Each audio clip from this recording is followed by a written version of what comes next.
play is 3 acts this evening. You'll have 2 intermissions. I'd like to welcome you all this evening on behalf of myself and the cast. It's our honor to be here with you this evening. It's our joy to share this wonderful play with you. I just would like to give you a little bit of the history of the play. About 12 years ago, we started the play with a staged reading out here in this amphitheater. And that was about as far as it went. And about 5 years ago, we picked it up again, and we started to perform it as a full-length staged play. And for those of you who are at Swami's class this morning, you would have heard what he said when he started to talk about the fact that he often doesn't know why Divine Mother writes through him or what she's saying at the time when she does work through him. And I think many of us as artists will feel the same way. I myself, 12 years ago, was in the Peace Treaty.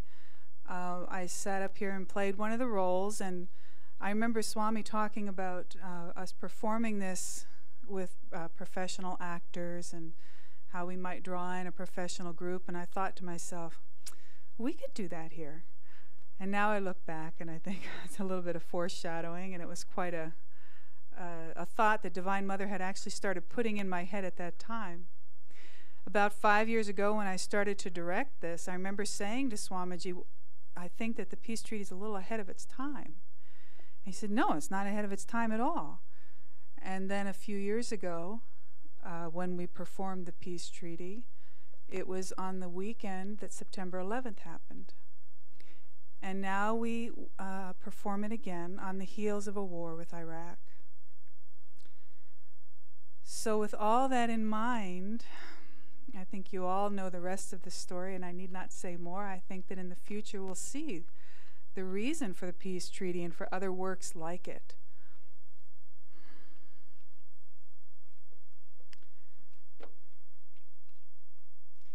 Swami has written an introduction for the play, and I'll read it to you now. There exists somewhere, perhaps in the middle of the great Atlantic Ocean, a fairly large island. It lies far away from any continent, and few know of its existence. It may even exist in another dimension or in some alternate universe. Crystal Island, this little-known place is called. It is a haven of peace and beauty. In certain respects, it resembles lands that we all know, but in others, it is unlike any place on earth. For though its residents are like you and me, just people, that is to say, they distinguish themselves from one another in ways that the countries of earth only pretend to do. They exaggerate national characteristics that, in the world we know, are seldom clearly defined, which is why our boasting of Yankee ingenuity and German genius is so clearly a pretense. And many of them take excessive pride in the outer garbs they wear. There are 5 clans on Crystal Island. Each is noted for some special talent, as are many nations of our world. Each clan wears a special color, too, as we ourselves wear different colored skins. The colors also emphasize the concept clannishness. There is Clan Emerald, which specializes in dance. Clan Emerald's members dress in green. They try, not always with success, to be graceful in their movements, to dance, some of them only sort of, and to express in movement the characteristics that humanity everywhere possesses, from gaiety to flowing beauty, from pomposity to arrogance. For you see, despite their limited interests, these are all just people like you and me. There is Clan Topaz. Topaz specializes in song, and its members dress, as their name suggests, in yellow. Topaz members concentrate all the variety of human beings in vocal expression. Some of them do it well, others, well, not so well. They are simply people, after all. There is Clan Azure, which specializes in poetry. Azure dresses in blue. The members of Clan Azure try their best, it's a cultural thing with them, to speak poetically. Then there's Clan Ruby, which specializes in merriment and dresses in red. These rubies enjoy humor, tell jokes, and laugh a lot. Of course, human nature being what it is, there are many kinds of humor depending on a person's nature, from kindly laughter to jeering mockery and cutting sarcasm. Finally, there is Clan Amethyst, whose members' predilection is for philosophy. They wear the color purple. Their philosophizing displays again the wide variety of human nature, from a deep desire to know truth to mere guile, from clever rationalizations to the clumsiest self-justification. As you can see, no clan is perfect in itself. In fact, you and I know that these qualities need to be combined for human perfection to be attained, and the colors intertwined for appreciation of humanity's full potential. But the clans have yet to learn this lesson. Many of their members pride themselves, as those in the world we know do, on their own characteristics. Each clan, of course, tends to view itself as the best clan of all. This play brings correction to that narrowness of vision in the way that fate itself often brings lessons to us all. The action takes place at the end of a long war. Some time ago, Clan Azure invaded Clan Topaz. The other three clans, recognizing the invasion as a threat to their own safety too, joined Clan Topaz against the invader. At last, the allies were victorious. Clan Azure was defeated. The plot of our play concerns a proposal made after the hostilities to establish a lasting peace. The proposal takes the form of a peace treaty. Isn't that how so many nations try to settle these matters? Alas, pride, vengefulness, selfishness, and all the dreary catalogue of human failings intervene to prevent genuine acceptance of this noble proposal. At last, another solution is found, one that all of us might do well to seek for ourselves in our own lives.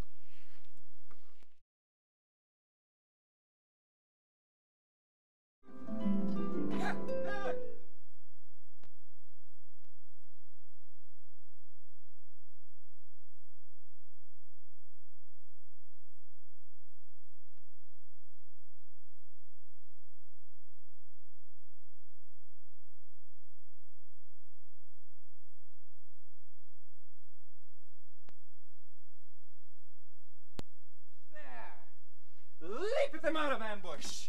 Charge at them down the slope. Jump from a rock onto an unsuspecting back. Thrust, Petty! Thrust, Petty! Leap aside lightly when an azure devil darted in for the kill, and then, ha! Catch him off guard, and, ah! Ha! Ha! Robin! Did you see me in battle, Robin? Was anyone so brave, so agile, so cunning? I was everywhere. Thrust, Petty, thrust, Petty. Oh, what glory! What heroism! What a fantastic thing is war! I thought I saw you at the height of battle, resting on a rock. Resting? I was crouched, ready to leap onto an azure's back. But, Bolton, the action had moved elsewhere. Ha! But I was ready for it, in case it returned. The wise warrior, as opposed to the mere soldier, anticipates action, awaits the enemy's next move. Then it's thrust, Petty, slash here, slash there. When I saw you, I had the distinct impression that you were lying down. You saw that, did you? Ha! But mark my cunning. No one could have seen me from below. Nor could you have seen anyone below. I'd have leapt onto his back undetected, flashed an arm about the villain's neck, struck deep with a dagger, and forced him down, till he lay flat on his back. Clan Azure would soon have wept the loss of yet another of their mighty warriors. If you were leaping onto his back, wouldn't he have fallen forward to his knees and then his chest? Oh, a quibble! Yes, but this quibble makes me wonder how conscious you were in planning your strategy. The whole thing has a certain subconscious miasma to it. Tut, Robin, we've a victory to celebrate. And what a thrilling victory it was! You must have noticed, at different points of the struggle, Clan Emerald was always at the forefront. The question is, the forefront of what? But never mind. We won. All of us together. United in battle. United in victory. Oh, trees, be my witness. This great achievement will be recorded in song for all posterity to hear. Troubadours will praise us to our grandchildren, to their children's children, and on for countless generations. Oh, trees, trees, trees, mighty though you be, yet mightier still our might in this great mighty war. Oh, trees, trees, trees. I begin to understand now why the enemy fled. To me, it has always seemed a tragedy of vast dimensions that we alone, Clan Topaz, have developed to perfection the lofty art of music and song. Oh, trees, trees, trees! My God, if this be perfection, the tragedy is vaster than even you imagine. How easy it is for dilettantes to criticize. What do you know of music? All you people of Clan Emerald ever do is dance. Oh yes, and what dancing too. When I arrived, I got an eye full of you, old friend, Mark the Old, lumbering about this flowered glen like a hippopotamus. Lumbering? You wouldn't recognize a dance if it were choreographed with an orchestra behind it. Why, you'd mistake an arabesque for a bad case of lumbago. I'll tell you this much. Clan Azure's troops didn't mistake me for a mere warrior. As I leapt among them tirelessly, all day it was thrust, parry, slash here, slash there. Oh, trees, trees, trees. Think it was the very harmony we struck with our topaz battle cry that terrified the Azures, sending them fleeing like a herd of buffalo before the lion. Oh, trees, trees, trees. Thrust, parry, mighty though thrust, you parry, be, slash here, mighty slash still. there. Friends, we've been looking for you everywhere. Joy to you, Mary, Ponder. Well met, friends. I've just been seeing a paean of victory. Is that what all that noise was about? We thought maybe you were shouting for help. And got you for my pains? Some help you would have been. Mary, your jokes have a way of setting me laughing till I feel quite helpless. Well, we heard you bellowing something or other about trees. I thought maybe you lost your way among them. Lost in the forest. Lost in the woods of life. Ponder, is nothing safe from your philosophizing? You people of Clan Ruby would benefit from a little more philosophy. And you people from Clan Amethyst would benefit from a little touch of merriment. My reference to the woods of life was an allusion merely Yes, with you people, it's illusions from dawn until midnight. to an allusion to life's uncertainties. Wasn't yesterday's victory, too, in some part an accident? Never! It was by our might that we conquered. Thrust, parry, slash here, slash there. Does it even deserve to be called a victory? Winning ought to imply gain. What sort of gain is it merely to eliminate one's foe? Ponder, you people from Clan Amethyst are so weighty. Put one of you on a ship and the captain wouldn't dare take on more cargo. I agree. There is a time to laugh. But there is a time to ponder deeply. And today, my friends, is a day for laughter. Yes. Merriment. Yes. At last we can laugh again. Yes. Rejoice again. Yes. Make jokes again. Yes. And our hearts can turn to other things like, well, love. Love? Love, did you say? Is this Mary speaking? What? Can a person be married and still fall in love? Well, I suppose so, or Clan Ruby wouldn't have survived. But it's that tone in your voice, that note of reverence.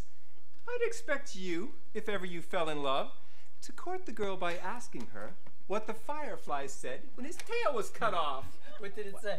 Delighted, no end! Anyway, it's suitable for you to heave love's heavy sighs, as well As for Robin to sing solos in a church to an organ accompaniment. You haven't seen the girl. She probably hasn't seen you either. My friend, cling to that advantage. I can just imagine it now. Her wandering down a country lane, brooding on how to even things with her kid brother for some trick he played on her. And there you are, gazing out from behind the bush, all starry-eyed. And then, in an odd whisper, you gasp, "What a goddess!" That's the way with you life of the party types. When you wax serious, the wax melts. You become maudlin. Come on, Mary, tell us. Who is she? Who's the girl? Her name is Crystal. Oh, not the girl of my clan. Not Sardok's daughter. You know her? Yes, that's the one. But what's wrong? I know for a fact she's not married. She might as well be for all the freedom Sardok gives her. He opposes marriage, even within our own clan Amethyst. In fact, he opposes friendly cooperation of any kind, unless it's to his own advantage. Philosophical rumination has soured him on the human race. It causes him to cast aspersions on the noblest motives. That's the trouble with philosophers. When they aren't making illusions, they're blithely casting aspersions.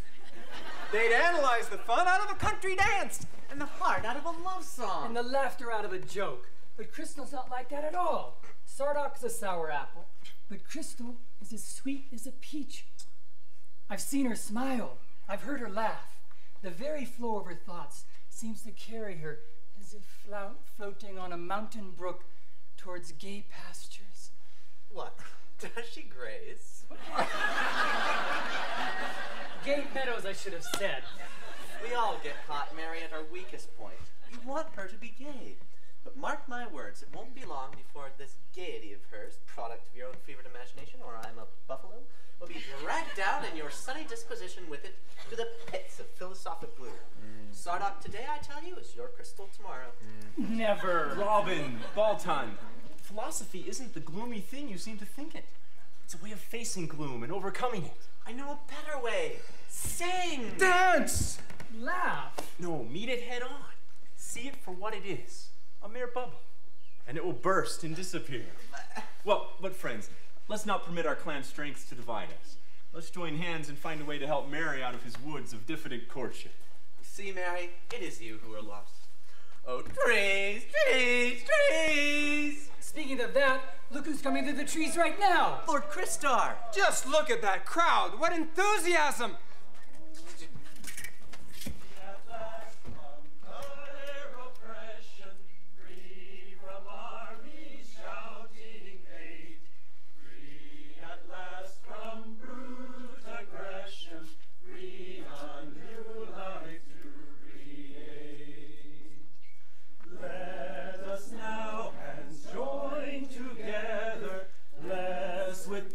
Our native isle, bless our fields of flowering heather, may all hearts be free of guile.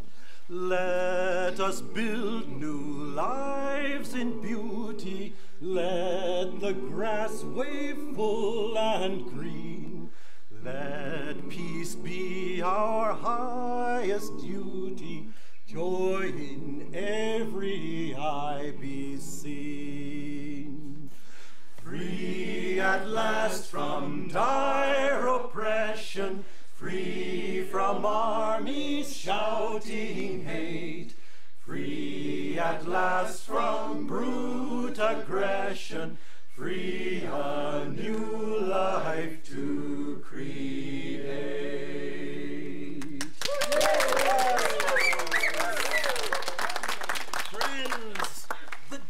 So long awaited has come. Yes. At last. Yes.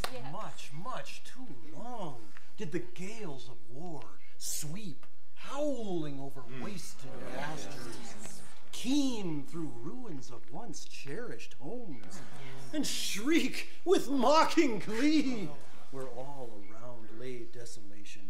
Too long have our women trembled in darkened rooms, afraid of every sound, lest some stern, heavy, and booted footstep halt by their front door, and the knock that followed be the enemy's, afraid even more achingly of what doleful news the slowly marching weeks might bring.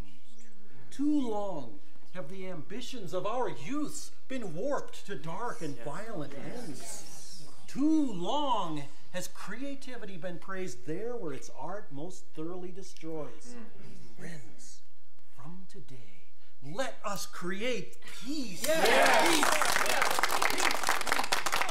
lord, may we hear how you so bravely, with unprecedented daring and imagination, brought Lord Stolar's boastful host, so vastly more developed than our own, to such total ruin. The credit belongs to all our clans. Even the small part that I played was not really mine at all, for the battle plan was revealed to me, as if by some subtle influence. Here in Crystal Glen I sat, heart clouded with despair. My hopes were like a tattered shroud upon the corpse of our former expectations. Defeated in spirit, though not yet in fact, and finding no way to inject fresh life into our desperate cause, I offered my thoughts up to inner silence. For a time I waited. Then, all at once, I understood what I must do. I saw as clearly as if the battle stormed about me. Swords clashed and soldiers struck and died. A ruse by which our lesser strength would win the war against Clan Azure's hordes. In the final days before our last desperate stand, we found ourselves backed against the mountains, remorselessly driven from field to blackened field, from tree to blighted, broken tree. Surrender, counting arrogantly the heart-wrenching hours, stalked us throughout our sorrowful retreat. That last day, our enemies, weighty from toasting their all but certain victory, rushed into the fray, undisciplined, pell-mell, intent on making one bold final thrust. Reason might have warned them to step carefully. For how true it is that thought is mightier than brute force, and inspiration more perceptive than plans conceived under the influence of habit. So have our great bard's son. That thought alone is wise, sang one which is alive, not to dry reason, but to the inspiration of song and music. A good husband, leave for now these ancient bards. What Lord Christar is telling us today will be, as you too remarked, tomorrow's history. Let me first set the battle scene. Next, you can relate the part that Clan Ruby played in our historic victory. We played indeed, sir, and Clan Azure was fair game. But the hard work didn't come till later. You'll let me tell our part too, won't you, sir? Bolton, how could I forget you? You shall speak later. And you both too, Robin, Ponder. I am glad to see the four of you staunchly together still. All safe, sir. They had me to fight for them. Thrust, Petty! Slash here, slash there! I'm sure you held your own, Bolton. But let's begin at the beginning. It was sunrise. In the lowlands, where Clan Azure camped, long shadows hung draped like inky cobwebs upon the trees and bushes. On the upper slopes, the sun was shining brightly. Farther down, however, shadows blanketed the earth, even where Clan Ruby huddled in pretended fear. At the first bugle call, the Azures charged with a great shout, rushing up the hill. Mary, tell us all that happened there. Oh, what a brilliant victory! At first, making them think we'd stand and fight, we hacked fearfully at them with uncertain blades. Thrust, Petty, slash here! Yes, Bolton. And Mary, then. All at once, the signal sounded for us to turn and flee up the hill. Our flight, well practiced in advance, seemed to the Azures like a fear-frenzied rout. At times we pretended to stumble, though in fact we knew the ground so well that every bush and pebble were a friend. While Clan Azure labored heavily uphill behind us, waited for battle, we'd come dressed for running. Our shields, too, were made of lighter steel, each one burnished carefully in the long twilight hours the day before. Suddenly, emerging into the morning brilliance, we turned and faced them as one man, and flashed the reflected sunlight blazing upon our polished shields, down into the Azure's blinded eyes. They, panting upward through the shadow brush, were completely unprepared for our resistance. Even as Clan Ruby's troops...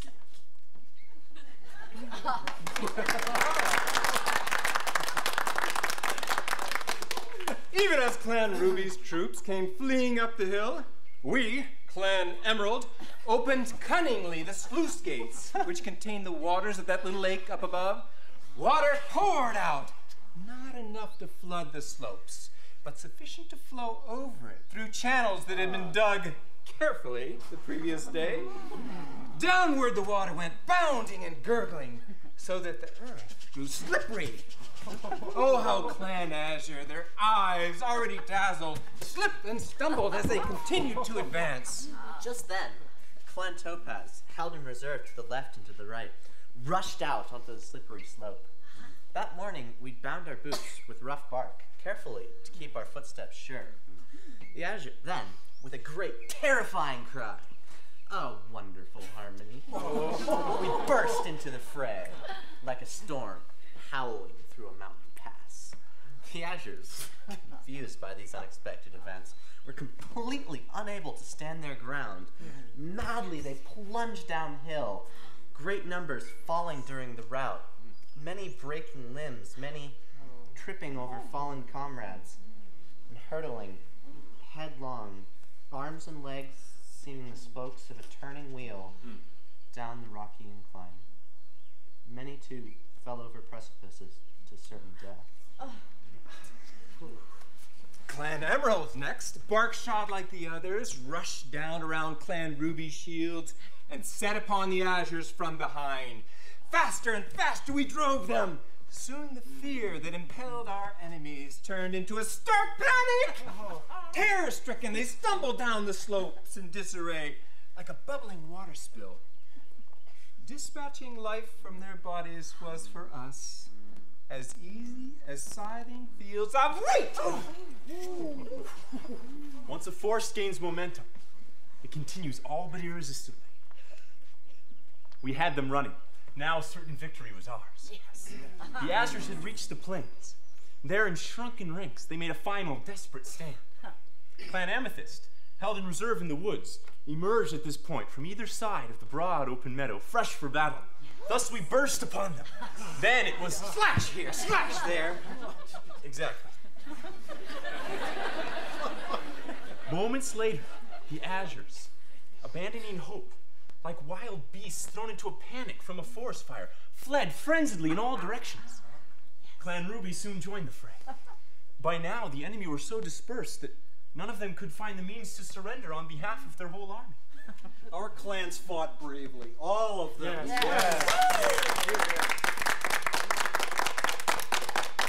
Only at the day's end, with the capture of Stolar, their ambitious lord, did the melee dwindle, before it even ceased.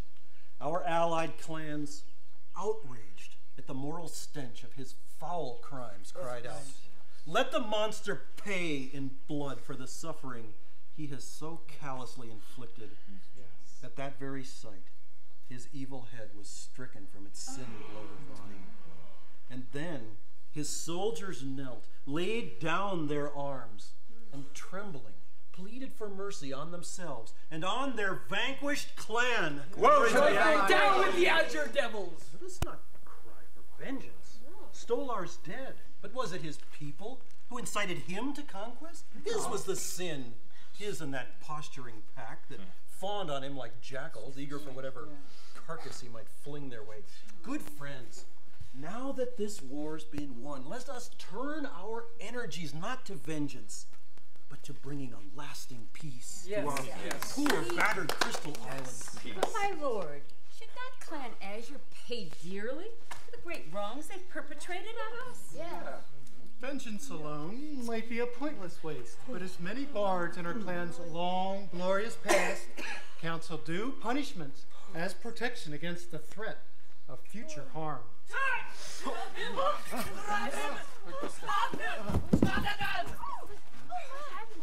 Villain, you're caught! Thought you could escape us, did you? Spy! Intruder! My lord! We meant to kill this Azure, this savage beast, the moment we caught him. But finding you here, we, needless to say, sir, now pass our vengeance over to your judgment. Shall we edify these good people here by striking off his head right now?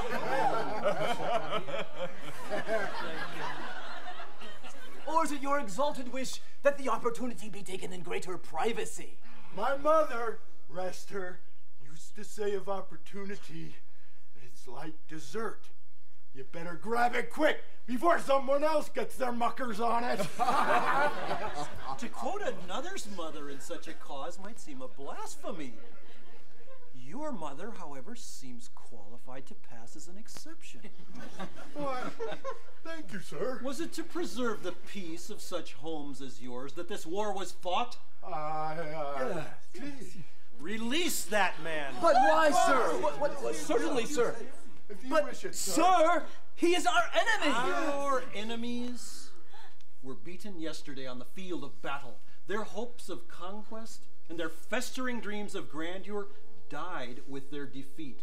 What are they now but people simply like you and me? We have no enemies. But my lord, this man is guilty of boldly trespassing on our territory. Who knows what evil he may have been plotting?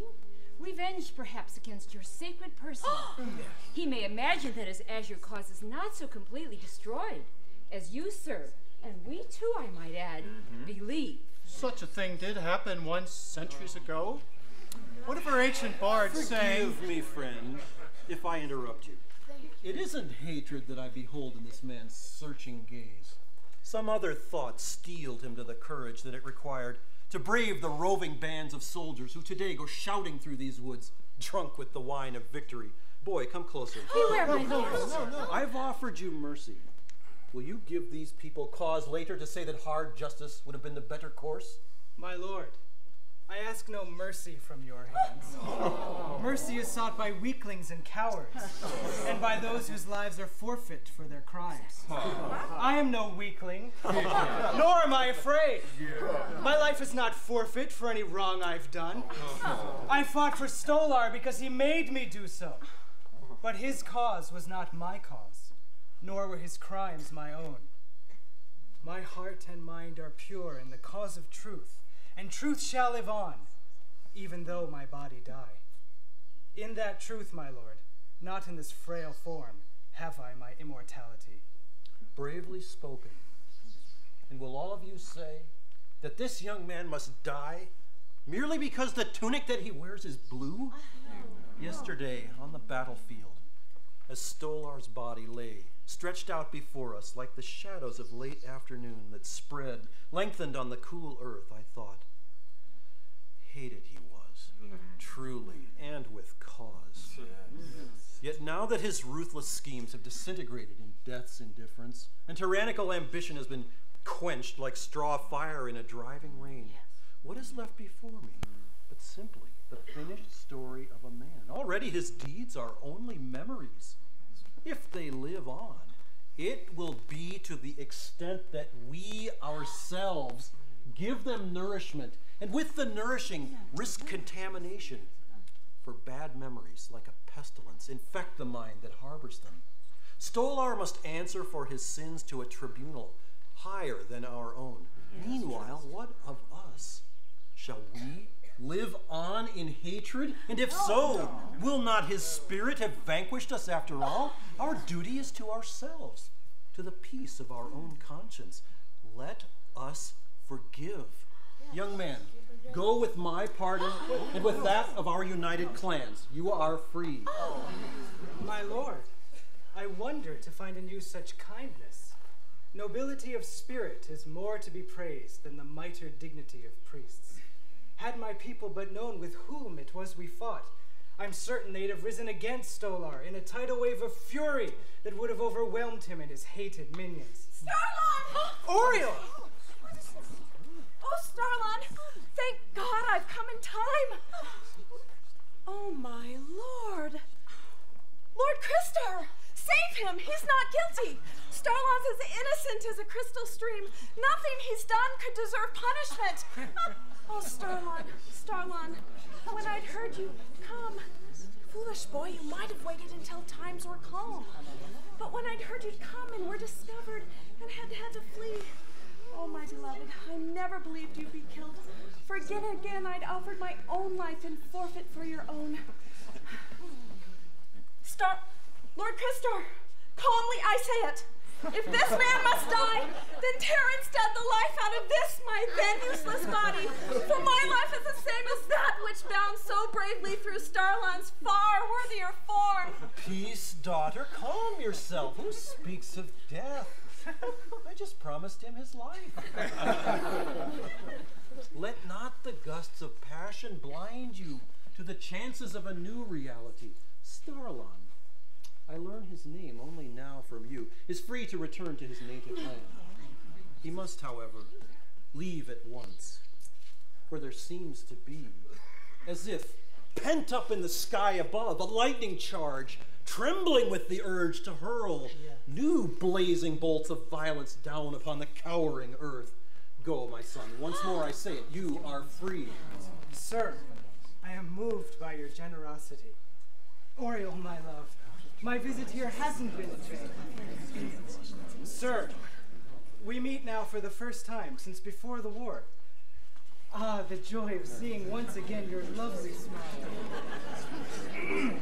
Sir, your nobility has restored my faith in the future of Crystal Island. Dearest, how could I rest without seeing you again? As soon as possible. Every day in battle was for me a dream from which I hoped at any moment to awake, to behold you, to hear your voice, to tell you, dearest, 1,000,000 times, I am yours forever. What shocking news is this? What if you are only daughter? Born of her aristocratic line? To do with this common soldier, this enemy, this furtive runaway, this fugitive. Young man, tell me, what sort of parents have you? I have no parents. My father and mother, forever adored by me, were slain by Stolar's minions. Oh. There you have it, Oriel. An orphan. This wretch's life has been pardoned. But never, I swear to you, will I or your proud father pardon him this insolent presumption, this bold claim to your affections. My daughter, you have a duty, not only to your people, but to your rightful class. You, like all of us, must uphold the values which tradition carved patiently over centuries, as in rock, has hallowed.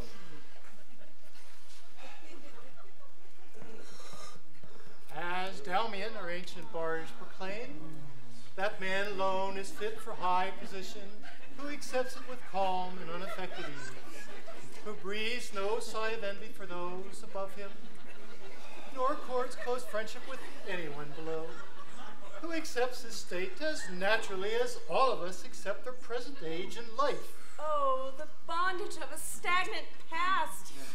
Isn't principle more important than position? Yes. Isn't fresh insight more vital than tired habit? Yes. We're men and women, made of flesh and blood. Not wooden chessmen merely, standing stiffly on a checkered board. Oriel! No, I'll speak. It is divinely right.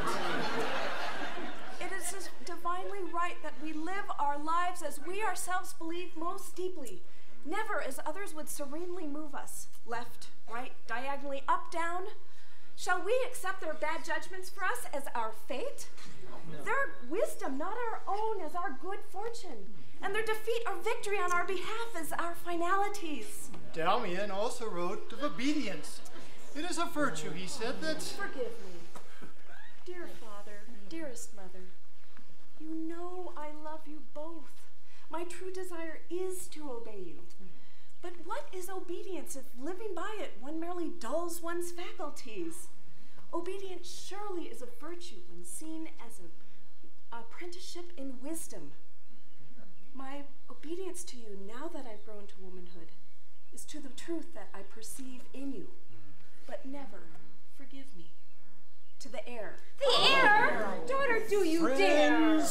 Dear friends, now is not the time, nor is it the place for controversy. Wars, clash, and agony have ended.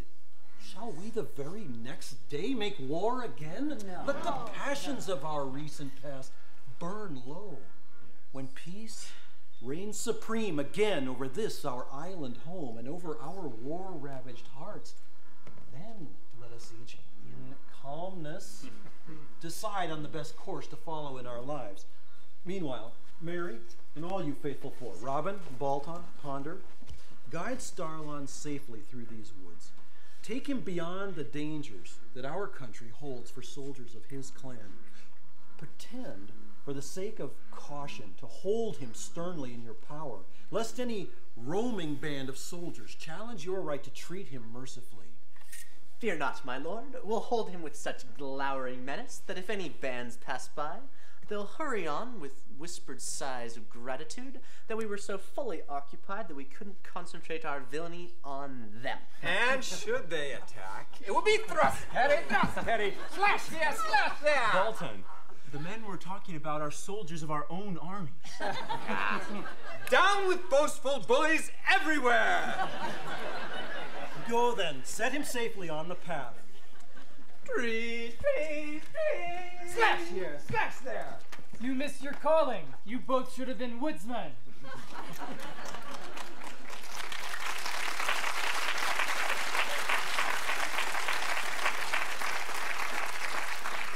See how our thoughts, brooding on war, have overlooked our own humanity? Life is still precious. Love has survived, though hatred did its best to smother it. Lies have not silenced truth, nor have contemptible dishonor and betrayal discredited high principles. Friends, do me the kindness now of leaving me. I have a need to meditate on peace, even as until today I studied war.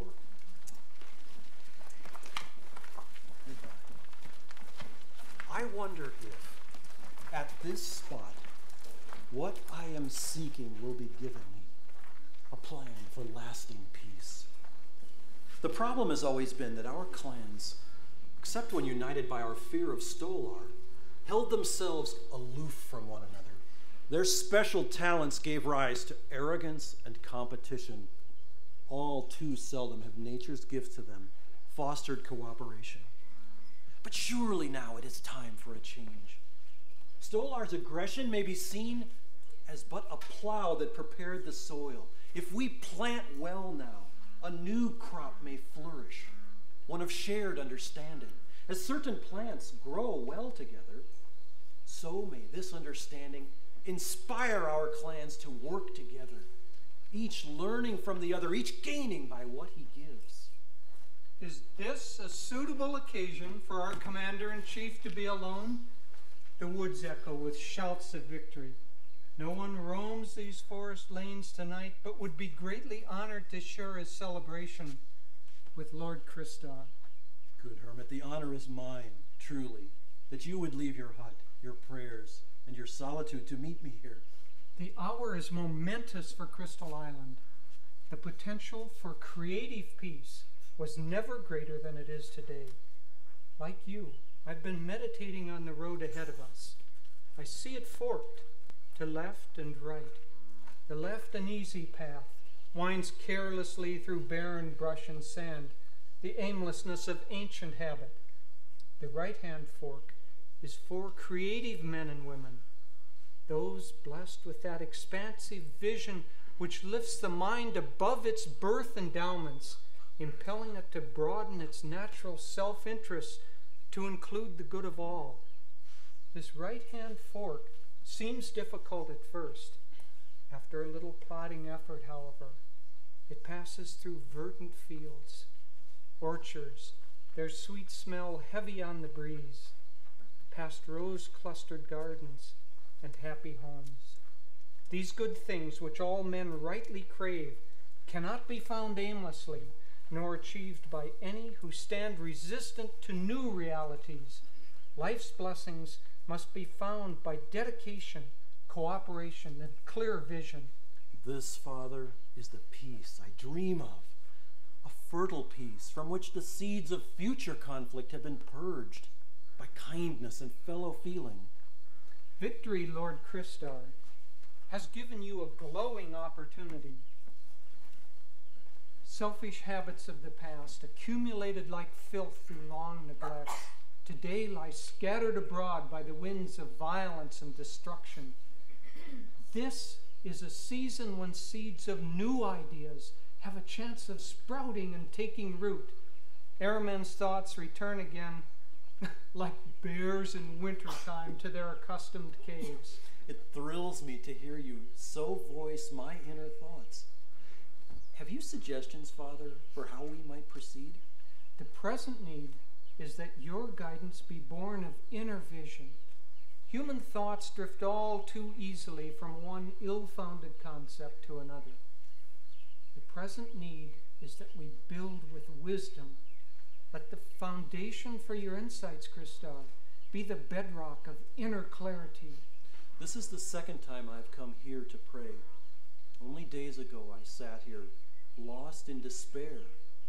Then all at once, with utter certainty, I knew what I must do, to pull from the furnace of self-doubt the sword, strengthened and purified, of victory. I felt that a higher presence listened to my prayers, and because my thoughts were not for myself, but for the good of all, answered me. I'm not surprised. Often in Crystal Glen I've prayed and meditated. God's blessing lingers in the very ground, even as sunlight's warmth lingers in a rock long after darkness has cooled the changeable and faithful air.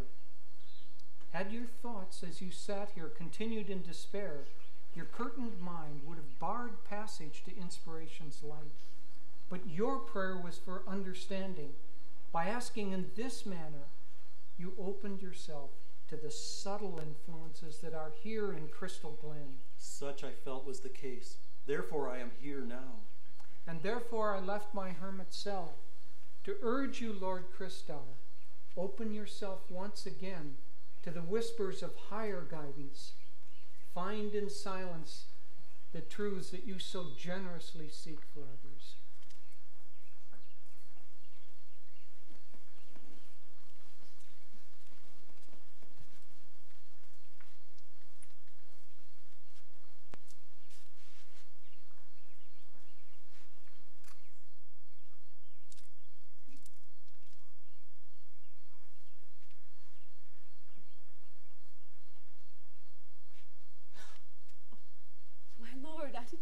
To find you here.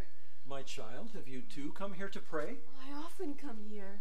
Though my way of praying may well appear strange to you, I like to dance in Crystal Glen. I was first inspired to do so many months ago when I first ventured here.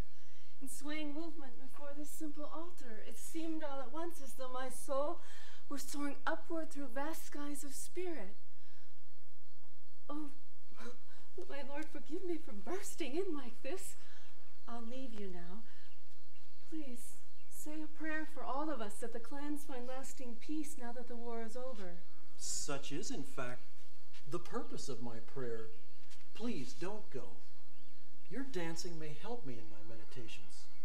Pray in your way, then, while I seek help in mine.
his way?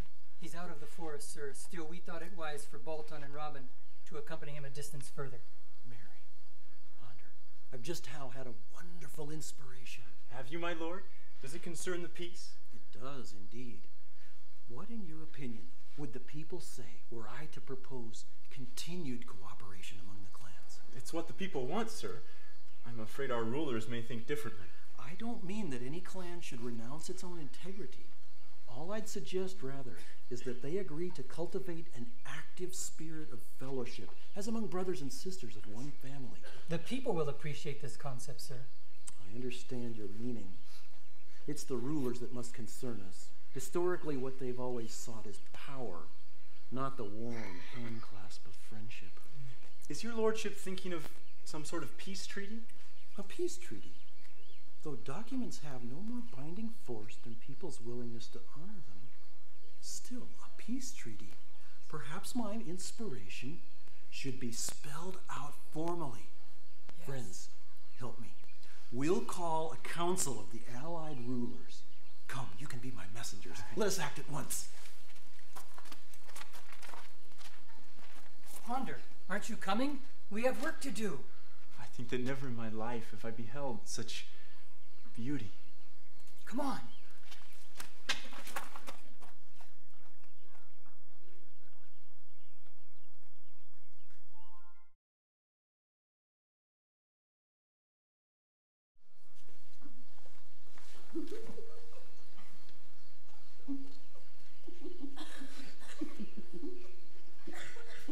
What have you there, Crystal? What? Oh, just the letter. Whom is it from? Just someone, doesn't matter. It was passed into my hand as we were walking over here. I didn't see anyone approach you. Well, the streets were crowded. But what is this, Fidela? An inquisition? Dearest Crystal, you know I don't like this any more than I do. You do, but it's my job. I am supposed to keep an eye on you. Would it betray Father if you closed the other eye? You know how I hate to snoop. And I will admit he is a bit of a fuss budget, isn't he, the dear? But, Crystal, he's right. A young girl cannot be roaming about like unprotected, like a fawn in the forest. You just called Father a dear. Well, he certainly is costing me dearly. But don't fawns at least get to learn all about savage animals? Where's the safety in ignorance? Oh, Fidela, why can't you let me be more like a fawn? That is to say, free. If Father's thoughts were really in my interest, I'd love him for it, perhaps. But you know he's only thinking of himself. He exalts self-interest to the level of a creed. He's against everything that isn't to his own advantage. Not everything. He wants your happiness. Oh, he wants his own convenience. That's why he wants me to sit around doing nothing, getting bored. He wants you to be complete in yourself. So ends the shortest story ever told. According to his philosophy, the ideal human being is self-reliant, centered within and yet capable of soaring high above life's storms. In short, my father is his own highest ideals. Opinionated, self-centered, and loftily indifferent to everyone's feelings but his own. Well, I will admit, he can be rational to the point, sometimes, of not being reasonable. Still, I find him lovable. I suppose because to me he's still just a bit of a boy. Oh, well, would you obey a boy? Oh, Fidela, Father told you to keep an eye on me. Well, if beauty's in the eye of the beholder, as we're told, then maybe other things are too, like distrust, suspicion, and since you have two eyes, not one, maybe if you trained one eye to see goodness, the other eye could learn a few lessons from it. It is the mind that beholds beauty, Crystal, not the eyes. It is the mind that evaluates what the eyes see. And dearest, I have but one mind, not two. Your father's told me what to look for. But, Fidela, you've heard people say they're of two minds about something. Can't your mind persuade your vision to be versatile? Why must both your eyes give you the same message? And your ears? You could hear my words with one of them and listen to the music of my heart with the other. Restrain me with one hand and let the other hand loosen the leash. Scold me if you must, but then smile to show that we're still friends. Here's what I suggest. You could say, Crystal, you really shouldn't be reading letters from strangers. But still, Crystal, if they write to you, can they be such complete strangers? Or, Crystal, you really must be careful with whom you converse. But after all, Crystal, it always behooves one to be polite. You are asking me to be equivocal. Multi-leveled, Fidela. Not equivocal. Isn't reality in itself multi-leveled? A toy sword in the hands of a child isn't at all the same thing as a real sword in the hands of a soldier. And letter, even from a young man, it's only words, ink stains, one might say, on a sheet of paper. It's how we react to what's scribbled there that matters. Ah, there you have it. It's how the mind evaluates what the eyes see that matters. It's clear to me you aren't of two minds at all. Oh, Fidela, I'm dying to read you this letter. Can't you forget just for a moment that you're my governess and be a woman, be a friend? Can't you see how important it is that we women stick together? Well, I must admit, I am dying to know what's written there. Well, all right, dear. After all, there are some things only we women should know. The human race itself is of two minds, male and female. Sometimes it's better to our convenience if we don't let the men know what our minds are thinking.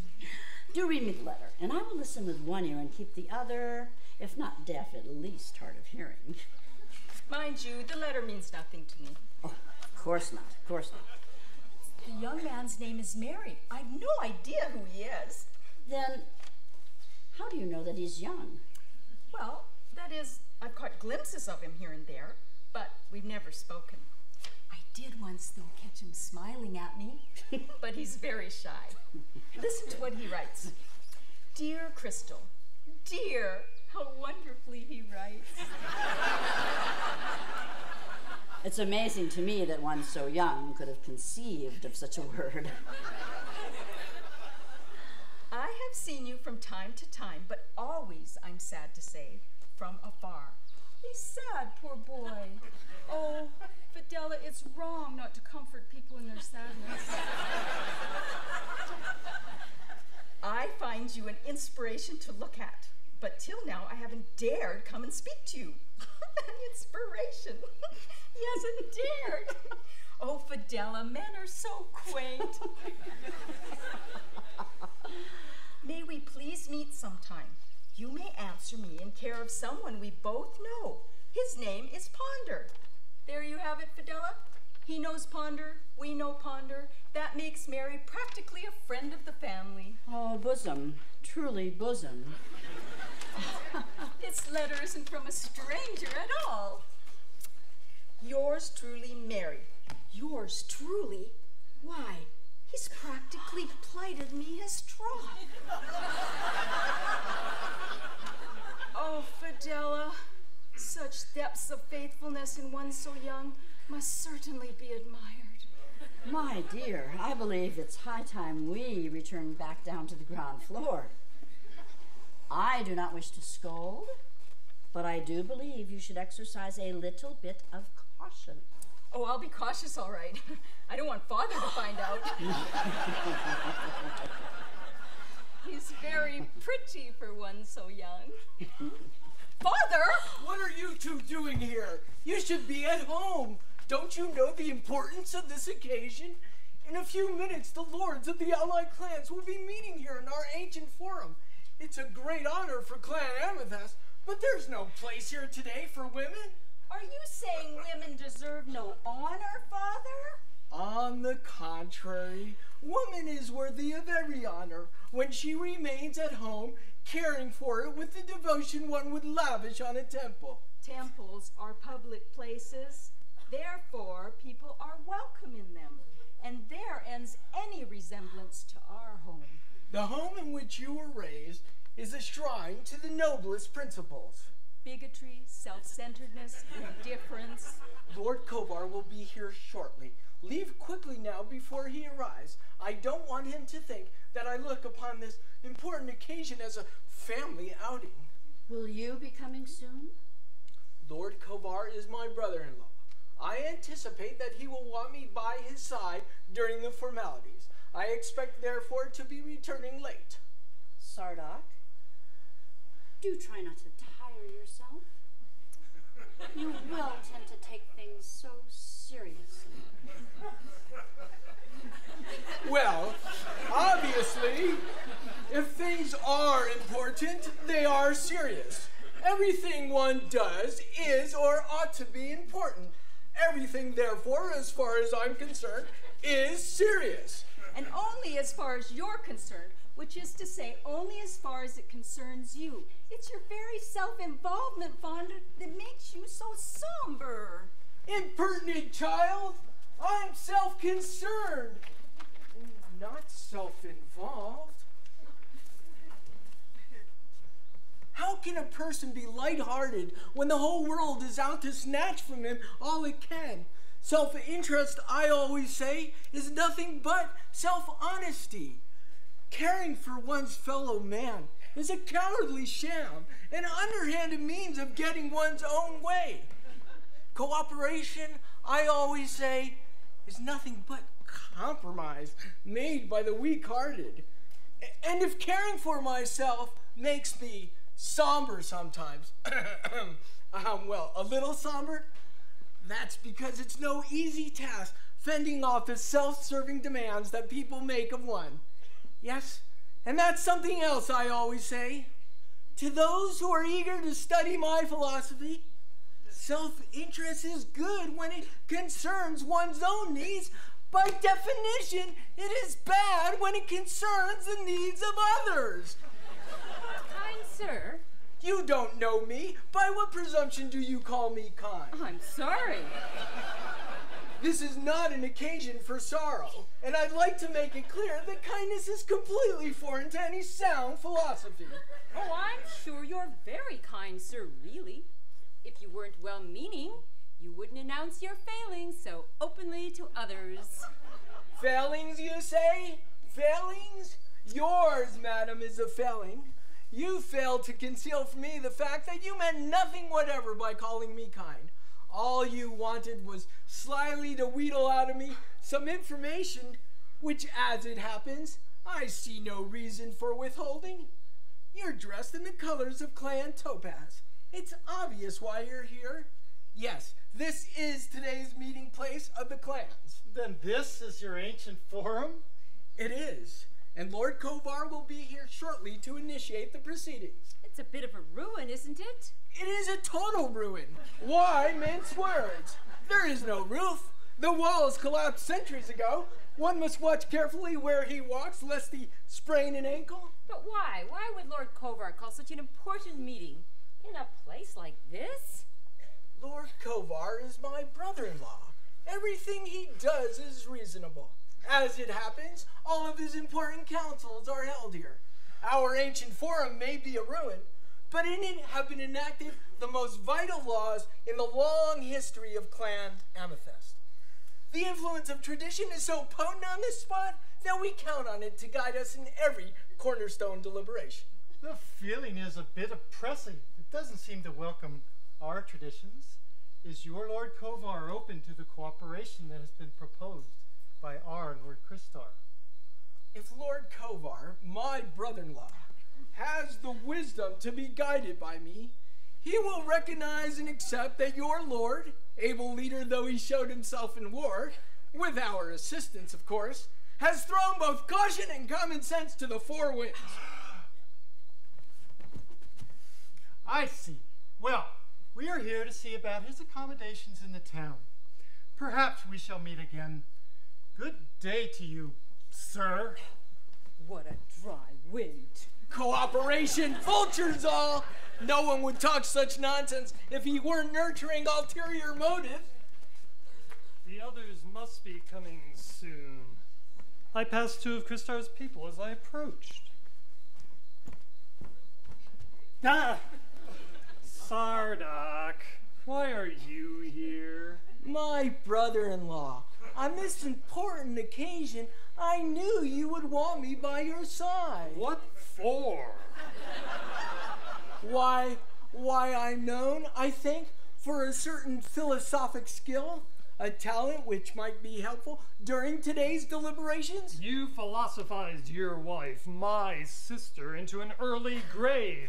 It is not my pleasure that you so treat this conference. Return to your home. My lord, I predict disaster if... Go home!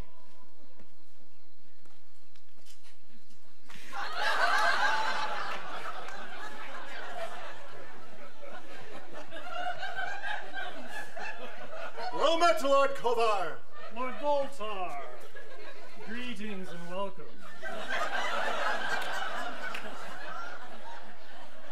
In all this wide, star-witness world, there can be no greater fulfillment than the pleasure of sharing with you, Lord Kovar, this historic occasion. The plan, I understand, is to contemplate some new type of peace treaty, one based on cooperation. A curious concept. Yet I hasten to add, one that I'm all for, with the very small proviso that prime attention be given to that which is one's own by right. Loftar. Lord Loftar. At last we meet together. What an auspicious hour. Could anyone have hoped mere days ago that ours would be the victory and ours then the peace? Lord Kovar, it is a joy to see you. Lord Voltar, I am honored. Lord Loftar, I called ahead to you as we arrived, but you didn't hear me. I heard. It seemed to me, however, that a separate entrance would be grander for Lord Kristar, the great convener of today's conference. Why? Are we not equals? There speaks our great commander-in-chief. Condescension comes naturally to one who is accustomed to being in command. Loftar, brother, who would denigrate the altruistic motives of our noble Kristar? Let us not begin this auspicious day with dark suspicion. Don't misunderstand me, please. I am aware that Lord Kristar's victory is worthy of the highest respect, as a testimony to his outstanding cleverness. It behooves us all to consider, however, that cleverness in the ruling of a clan is very different from that cleverness which is required to win a war. No doubt you are right. Though speaking for myself, I prefer always to be led by truth. It has not been my way to rule by cleverness. Hear me, my brothers. I know once you've heard that any doubts which may have troubled you these days will be laid to rest. You'll be wonderstruck as I was when first this concept came to me. You'll recognize its beauty, its simplicity, its promise of a golden age to come. My brother, shall we sit? It is the honor of Clan Amethyst that these suggestions, may I call them, be presented in our hallowed form. What you'll hear, my brothers, are not suggestions merely, but a solution to problems that for centuries have plagued all our clans. Clan Emerald has always wished that its neighbors saw matters with clear vision, as you propose. Our clans, for centuries, have fed on rivalry. Our very national anthems proudly boast a gory victory over unnamed enemies. Yet who are those enemies? Those very clans, 4 in number, whom destiny has brought to share with us this fair crystal island. Proudly we've vaunted, every clan, our own unique superiority. Our clan, Topaz, sings. None other sings so well. So what have our people done? They've declared all others to be less meritorious than they. Clan Emerald dances. None other can dance so well. Your patriots, Voltar, have therefore declared that yours outshines in virtue every other clan. My brothers, can we not look upon every clan as the bearer of some special offering to enrich the banquet of our shared existence here on Crystal Island? Wise words. Magnificent. Your idea is very much like the one that I have always held. Namely, that Clan Emerald's skills are such that the other clans ought forever be grateful to us. You've given us the image of a banquet. May we dare hope that this banquet of yours will be one at which the food has a certain substance and is not a mere feast of words. Obviously, Lord Christar has thought deeply about these ideas he's submitting to us. Dear brother, do speak on. There is pleasure in the very whisper of philosophical concepts. The more abstract, always, the better. I have a treaty written, which I'll submit hereafter to your judgment. But to give my concept greater substance, let me compare a nation to what is nearest to each of us, our own homes. We expect and even demand that our neighbors respect our privacy. We also claim, each one of us, freedom to direct our own affairs, to balance our own accounts, to discipline our own children, and to decide for ourselves how we shall spend our leisure moments. In no home anywhere do anthems ring out in boastful challenge to one's neighbors, nor is it heard of for the residents of one part of any village to invade another, to seize its homes and annex its territories. Living closely together as we do, known to one another, all of us rather do our best to live together in friendly peace and harmony. This, then, brothers, is the essence of my plan. That we teach our people to view Crystal Island, beautiful it is, green and fertile, so bountifully able to sustain us all, as our village simply. That we who live here view one another lovingly too, regardless of the color of the clothes we wear. It's a marvelous notion. But to your treaty, is it presumptuous of me to hope that it will prove not only marvelous, but also workable? You spoke of that green island. Green, surely, is nature's favorite color. But just as dance is her true mode of self-expression. See how she vacillates the meadow grasses, agitates the trees, nods proudly in the flowers. The wind it is that moves them all. And wind, like our clan, sings also, laughs playfully, speaks to us poetically in rhyme, and teaches wisdom by not identifying itself with anything it touches as it goes its way. My brothers, all I ask is that you open your hearts to the realities of others. If what I say appeals to you, accept it not. I plead with you as mine, but as the herald of a long-awaited truth. My lords, reflect. Could he have won this war with the rusty armory of idle schemes? Was not he alone who won the war?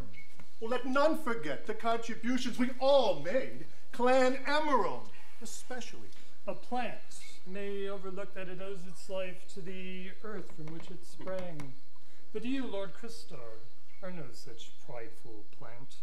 Your motives, it is well known, are pure. In any case, the issue is not how you won the war, but how we should proceed to carve the peace. Carve? What a perfect image when combined with that of a banquet. Have you thought, Christar, how we should treat our enemy, Clan Azure, now that their offensive ambitions have been silenced? A vital question, for cooperation too must have a goal, the bonding agent of some reasonable purpose. I know our traditions, how they hold that war gives to the victor rights of spoil and recompense, but look back through the twisting lanes of history. How every vanquished clan, brooding on its shame, merely bided its time.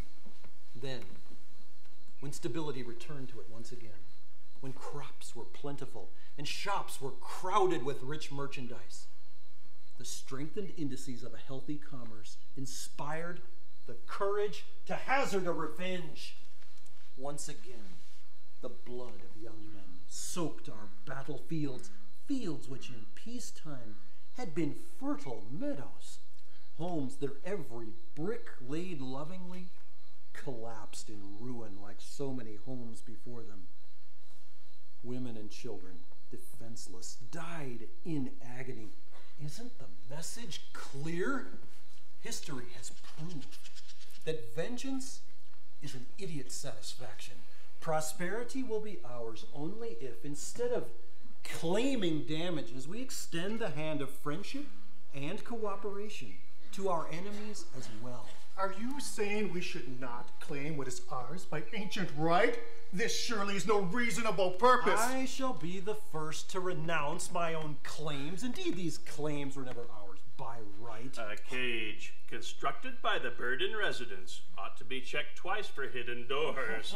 Lord Loftar, your famed wit is welcome. Check what I say. I beg you for hidden doors.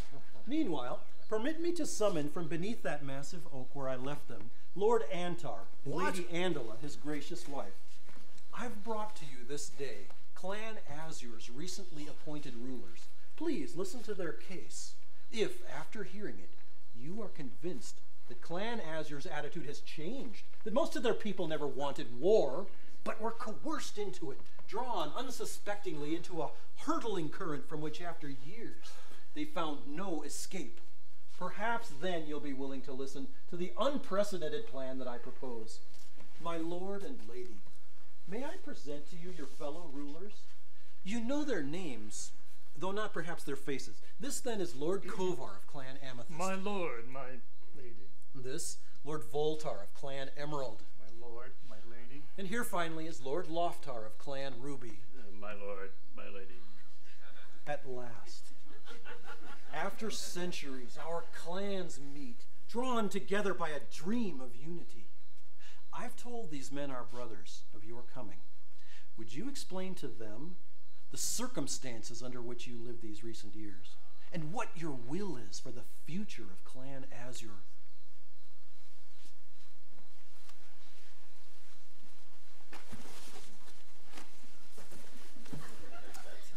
My lords, we are honored.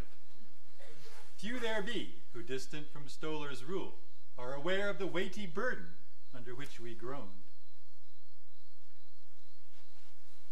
Lord Stolar was a monster, but you know that well. Those who spoke out against him suffered death. We too denounced him with righteous fire. Our case, however, was such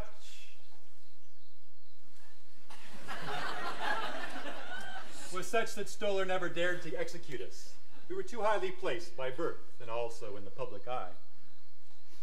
Instead, he cast us into a reeking dungeon, there to live with marauding rats and murderers, with hunger, cold, and coarse indignity. After the war, we were discovered with other so-called traitors, released, then recognized, welcomed with shouts of joy, and reinstated in our former roles. At last, with acclaim, our people made us their new rulers. Our plan now is to undo the countless harms that Stolar did. Emerging from our prison, we were horrified to learn that great numbers of our countrymen, though never cast into dark dungeons, suffered equally, many far worse than we. If there is a special hell, where rotting souls suffer more greatly than all the other damned, twisting in agony and shrieking mercy, which never shall soothe their parched and aching brows, may Stolar's wretched residue, like a sack of putrid grain, be flung onto its red, reeking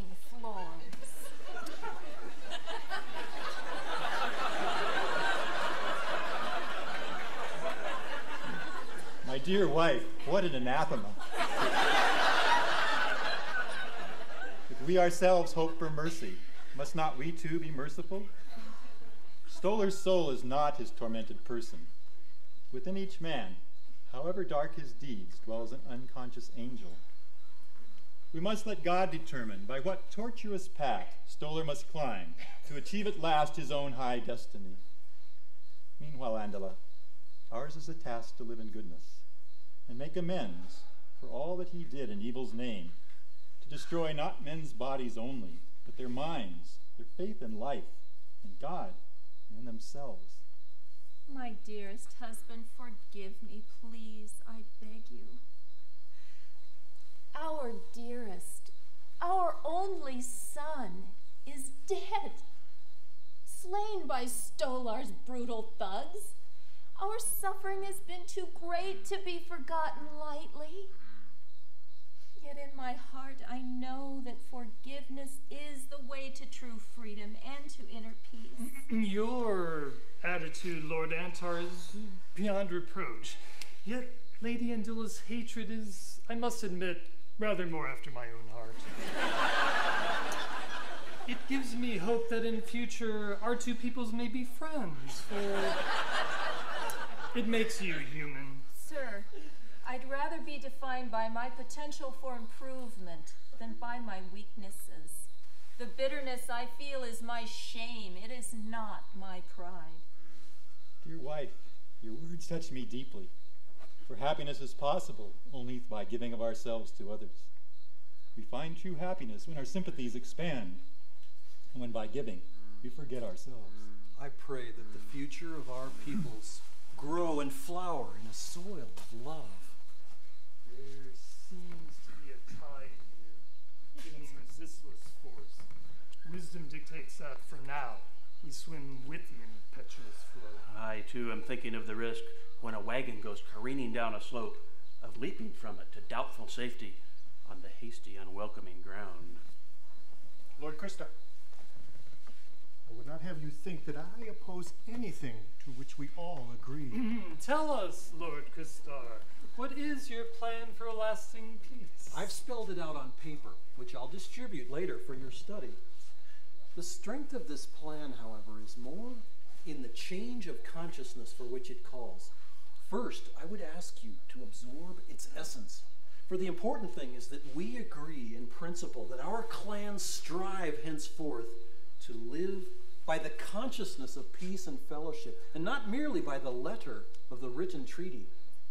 My plan, then, is that we embrace one another in a spirit of goodwill, that we view our island home as we do our own villages, with the same love, with the same sense of stewardship. I see. So your proposal, whatever our apprehensions until now, is after all quite simple.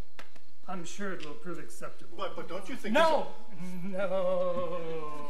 Why should we think at all? Lord Christar has spelled it out for us, in principle. Whatever it contains, it seems impractical, will no doubt find addressed in the formal peace treaty he's proposing.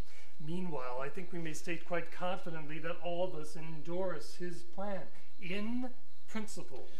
Forgive me, but wouldn't our endorsement in principle sound rather like a purveyor of wonder medicines beginning his presentation with the word frankly? I see neither expression as prejudicial. Human intercourse is but an empty husk, were it not for affirmations, at least of goodwill. My friends, my dear friends, I repeat, I see no reason not to accept this plan in principle. Naturally, we must see it spelled out more exactly in the treaty that our Lord Christar has brought for us to study. Meanwhile, surely, the sentiments he's expressed are excellent. I'm thrilled to receive your support. Tomorrow, we'll meet again. Then we'll all sign the treaty that will bind our clans to peace. It fills me too with joy to see the solar seeds of war, a metamorphosed, purged in the brilliant sunlight of pure intentions, to grow into a plant that bids fair to nurture our whole island, and bring forth fruits of peace, prosperity, and joy to all the 5 clans, as never in history before.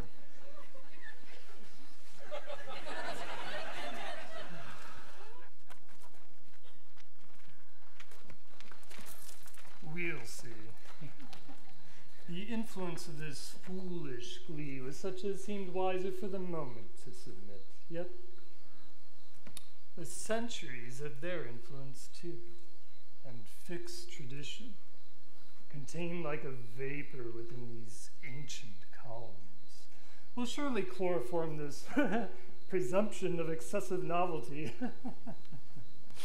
Oh, waves can be mastered best by those who go with them, rise when they rise, and ride with the rolling crest.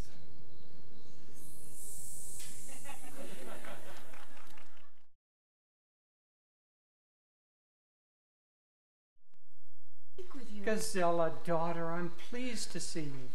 What news is there? Have the clans agreed to discard the threadbare jacket of clannishness? Have they realized that their fulfillment lies in sharing, never in hoarding for themselves? I have not heard yet, Father. As you know, I live somewhat apart from crowds, to give my mind the freedom to soar in God. To live apart from crowds and human events need not separate you from human needs. True love for God develops naturally into love for all his children. Father, it is just on this point that I've come to you for help. I love mankind with a love impersonal. What then if one out of all others returns my love with a more personal sentiment? Is it wrong for me to love not mankind only, but one man especially? True love for any one man develops naturally into love for all. And yet, in the comfort of one love, I fear, lest my soul's freedom become trapped in a cage. Oh, Father, my soul would embrace the stars. It would fly in gay formations with the swallows, crying out to them in flight, "My dear ones, we are sisters all."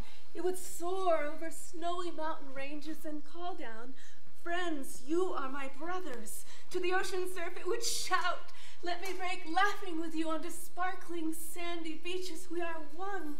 It would see God everywhere, thank God for everything, and whisper to him always, "I am thine, thine alone, ever thine." Daughter, you are blessed. That love is highest which renounces all boundaries and looks with equal gaze on man and woman, young, old, rich and poor, on saints and sinners, on animals, rocks, trees, all as children of our one common Father. Love is the path by which God has drawn me to become one with him.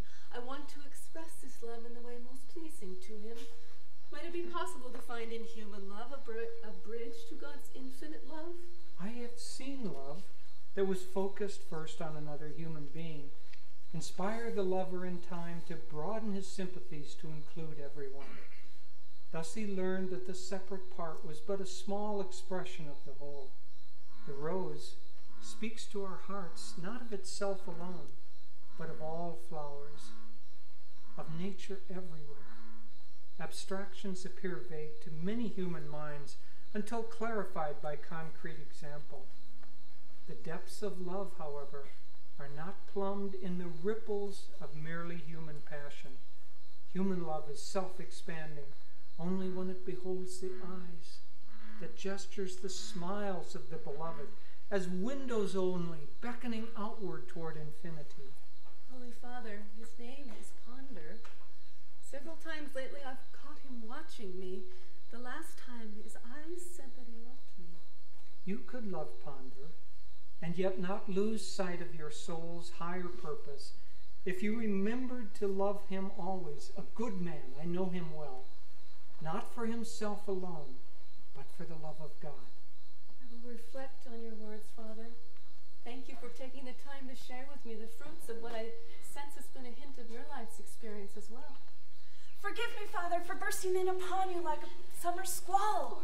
I come bearing good news. The peace is assured. Lord Kovar and the rest have agreed that by cooperation alone can all this island prosper. Good news indeed. Then have they signed the peace treaty? Not yet, but they've agreed in principle. Tomorrow they meet again to discuss in detail the specific terms the treaty spells out for them. I pray the job gets done. For too long now has peace been looked upon as a condition merely, where man for a time was no longer committed to killing his fellow man. During times of war, this type of peace is recalled nostalgically.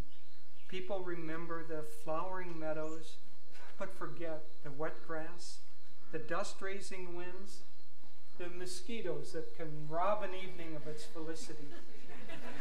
They see quaint, flower-boxed villages, but forget the all-too-human villagers, each with his private peeves and bitterness, his selfish wants, his petty pride, his secret insincerity. Let us pray that what the Lords have agreed to in principle, they'll affix their signatures to and commit themselves. Father, they can't block it now. Oh, it would be too cruel. All that the people want is kindness, cooperation, and yes, love. It's time our clans became good friends. Want must be seasoned by the higher demands of commitment to principle. Emotions and events that are consequent on them are like waves, cresting for a time. They soon crash into a foam of isolating bubbles. Even so, the desire for peace and events that proceed from that desire must soon lose force and disappear if today peace is sought merely because people want it and are tired of war. Indeed, Father, may we all act with faith that what we hope for is both right and true. On wings of prayer, then, let us send out blessings of faith and divine love to all. Father, I've come here for another reason. I'm expecting someone. I wanted you to bless especially. I'll leave you now, Father. I'm deeply grateful for your counsel. His name is Starlon. Until only days ago, his clan was that of our sworn enemy. But to him, for years now, I have pledged my love. I shall be pleased to meet him. Does he know this place? He passed here a few days ago. Ah, I see him coming now. Oriel, I received your message. Is it really true? Are our people indeed free now to move across all boundaries as they will? To befriend whom they like without fear of being labeled traitors? Will our love receive at last the sanction of both our clans? It is true, my love. At last we can live our lives with song and poetry, our sweet companions, each giving to each, and in the act both rising nightly on moon rays of constant happiness toward heaven, there to embrace the stars. I thank God I've survived to live this golden hour. Many times in battle, when it seemed our victory was assured, I confess I tried to expiate our clan's great sin, at least in part, by my own destruction. But fate willed otherwise. On one occasion, I recall, I even dropped my sword, inviting death. Just then, my adversary was attacked from another quarter and forced hastily to defend himself. Your life now can be of much greater expiation in service and in love. Love itself will be my expiation. So shall it be. And though we seek to clothe love in our own fancied forms, yet love also, like the wind, is not fettered by any form. Listen. Love calls to us from the very mists of death. Death itself dies when pierced by love's sword. Love, it seems to me, stripped naked like the wind, can be clothed in new forms by death. Father, before the war I lost my dearest parents, slain in the tyrant's holocaust. Love, however, has been preserved for me, proving itself the victor after all. My children, you both have my blessings. May your union be founded not on human sentiments alone, but on lasting principle. From our hearts we thank you, Father. Ah, Oriel, the minutes have seemed to hang like glowing lanterns from the waving trees, lighting a long forest trail towards this shining moment. Sweetest, I have a song, written in the slowly fading twilight, as, though wakeful, I sat dreaming of this long-awaited moment. May I sing it for you? Dearest, of course. Meetings were made for singing, especially when two hearts are conjoined in love.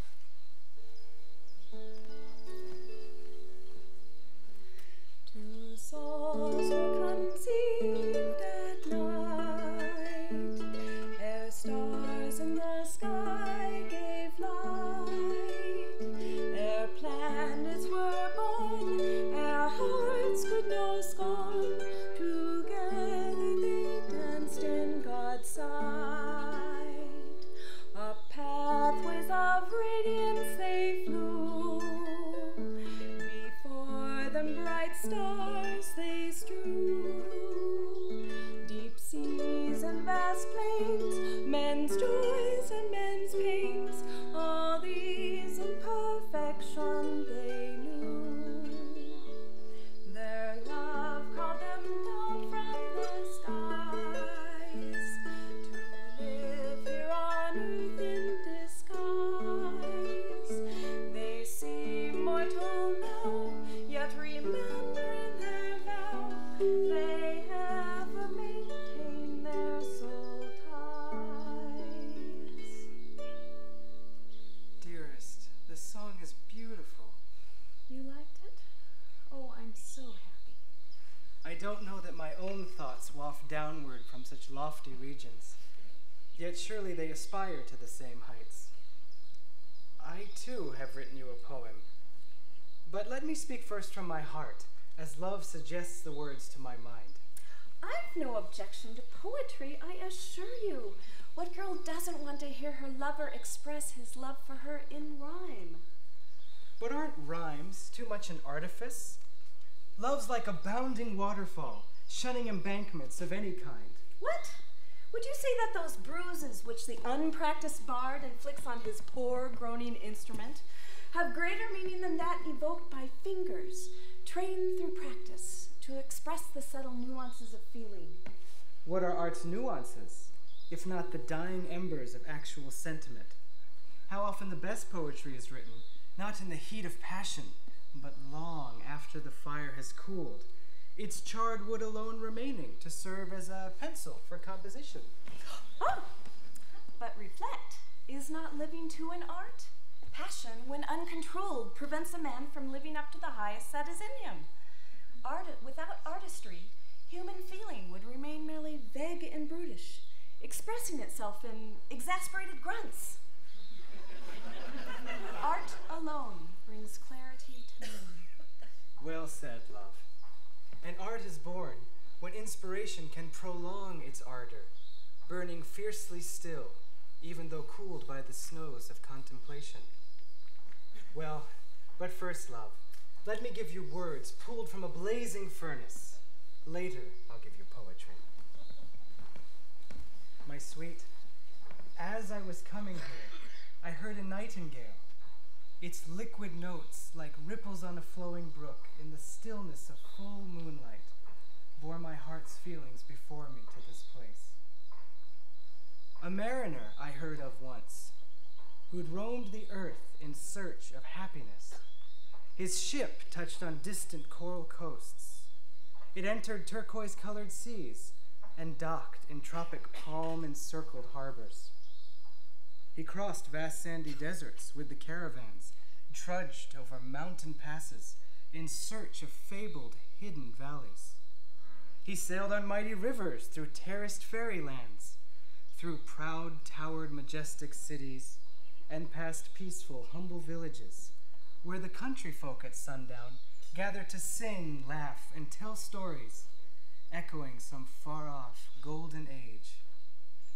The mariner returned at last to Crystal Island, convinced, after many years of roaming, that all the happiness he'd ever sought was his, not for voyaging, but for ceasing to think of happiness as far away from him. How great, then, is my own good fortune, that happiness has come to me unsought, that it sits here clothed in loveliness beside me, and lies not in empty fancy on some distant shore. In you, my heart knows a completeness that, no matter where I go, goes with me, filling my thoughts with inspiration, even as a friendly wind fills the sails of a sea-braving vessel. This sense of fulfillment makes me feel that even on distant coasts, I'd always be at home. If this be not poetry, my love, then I marvel to think what exotic words, like birds of brilliant plumage that flit in bright streaks of light through a rainforest, you mean to import here, to dim the beauty of your impromptu speech. The words I've written have merit, if any, not for their beauty, but for the fact that my sincerity while writing them burned ever fiercely as I struggled to enclose it in some proper form. Dearest, when I think of thee, heaven opens, and I see shafts of light upon the earth. All then seems of noble birth. Kindness then appears divine, human error then benign. Goodness rules the universe, men a higher love rehearse. Thoughts of you my peace assure, calm my heart and make it pure. Even so, your actions screen all in life